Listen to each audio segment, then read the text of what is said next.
For decades now, scientists have been warning about the devastating effects of climate change, urging, begging even, world governments to take action. And now experts suggest it may be too late to reverse at least some effects. A new study from Carnegie Mellon University finds that even if the world's ambitious global climate targets are met, the Earth is still set to lose up to half its glaciers by the year 2100, which could have a significant impact on sea level rise. But it's not just glacial ice, it's Arctic ice too. Even if we meet targets to limit global warming, the Intergovernmental Arctic Council found that substantial changes to Arctic climate will continue until 2050, with a real chance that we'd see an ice-free Arctic at the end of summer 2040. Part of the reason it seems so difficult to mobilize action around climate is because it seems like the effects such as ice loss and sea level rise, are still far off in the future. But climate change is not a future event. It's happening right now with severe consequences. Residents of Rio Verde, Arizona, are in the middle of a lawsuit against the city of Scottsdale, which just shut down the suburb's water supply after a year of warnings that the municipal water source was running dry. Here's NBC's Vaughn Hilliard with more. Within a matter of days, our water tanks at our homes will be dry.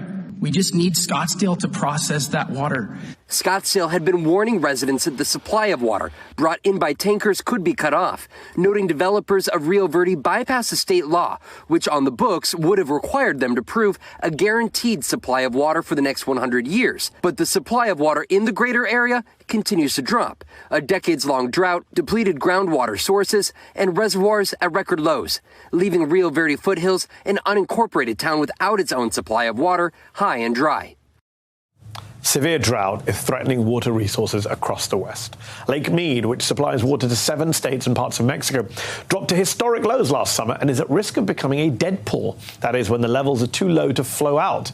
Drought and overconsumption of water are also having dangerous consequences in Utah, where scientists now predict the Great Salt Lake could completely dry up in the next 5 years, exposing nearby residents to toxic dust from the dried lake bed.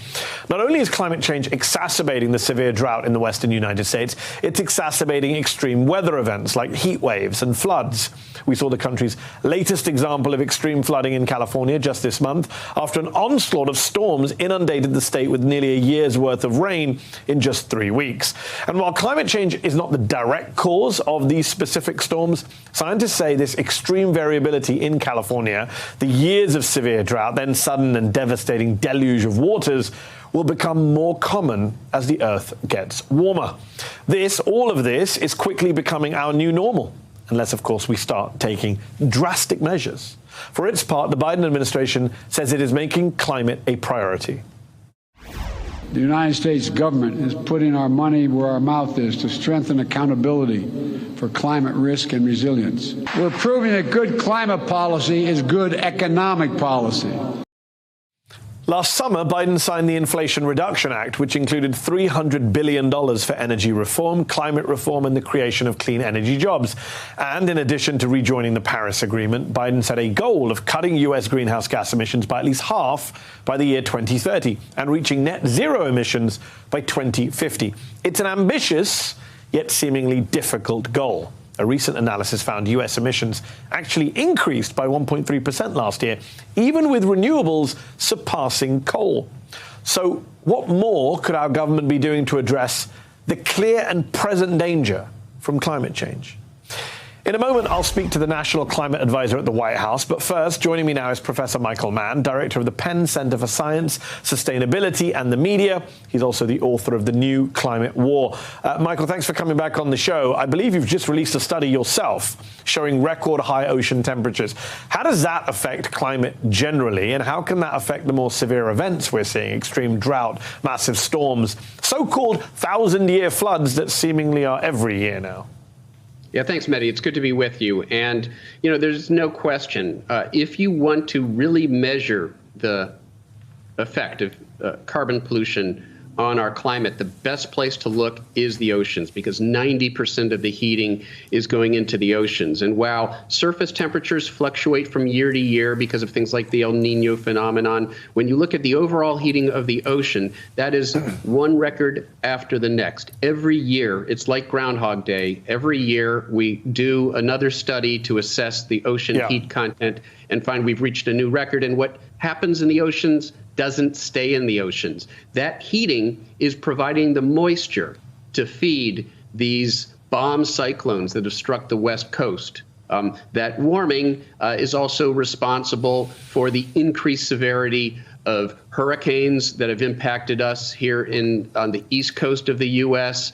As you said before, worsened drought, worsened heat, greater heat, worse floods, superstorms. This is the face of climate change. It's not subtle. It's not far away. The impacts are being felt by us now on a daily basis.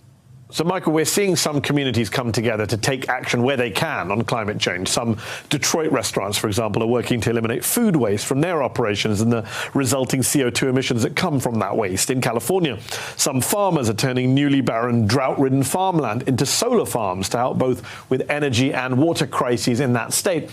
And, you know, as laudable as these steps are, how far can these smaller scale actions realistically go without larger scale systemic action by government, by large corporations? Yeah, you put your finger on it, Medhi. You know, these things help at the fringes. Individual action, some of these smaller scale efforts certainly are helpful. If nothing else, they raise awareness about the problem. But the most important thing the individual can do is, of course, to put pressure on our policymakers, on our politicians. Vote and do everything else that you can to force their hand. Look, you mentioned the Inflation Reduction Act. It's the most aggressive climate legislation that's ever been signed into law by President Biden last year. But there's no doubt that congressional Republicans will do everything they can to sabotage the implementation of the climate provisions. And so it requires vigilance. Michael, I mentioned the study at the top about glaciers and about the Arctic. Are we at a point of no return yet? Are we now trying to just mitigate climate change effects rather than reversing them? Yeah, well, too often we make it sound like it's some sort of cliff. It's some sort of tipping point where, you know, we reach a certain amount of warming, 1 degree, 2 degrees, 3 degrees, and that's dangerous climate change. Dangerous climate change is here. We're seeing it play out in real time. If we accept that, then we understand that it's simply a matter of how bad we're willing to let it get. And every bit of carbon that we don't burn, every bit of carbon pollution we don't put into the atmosphere is going to make things better off. So it's like an exit off a highway. If we miss the 1.5 degrees Celsius exit, the 3 degree Fahrenheit exit, and we might, it doesn't mean we go all the way down the highway to Topeka. It means we get off at the next exit. We do everything we can to minimize the damage. One last question for you, Michael. We're going to be talking to one of President Biden's climate advisors in a moment. If you were advising the president on climate change, what would you tell him that he should be doing that he's not? And what would you tell him to stop doing that he is? Yeah, well, there's still some support for new fossil fuel infrastructure. And the International Energy Agency, which is no cheerleader for renewable energy, it's been no cheerleader for climate action, fairly conservative institution, but it has been very clear on this point.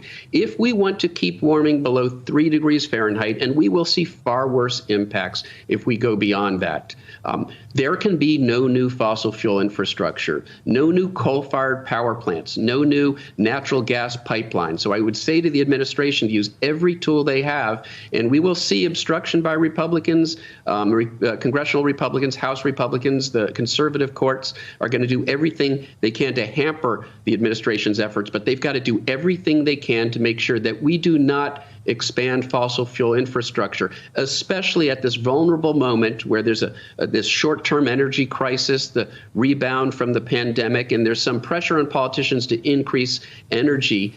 Let's not make the mistake of locking in additional fossil fuel infrastructure that will lead us down this highway of devastating climate impacts. Let's use this as an opportunity to expand renewable energy, clean energy, the solution to this problem.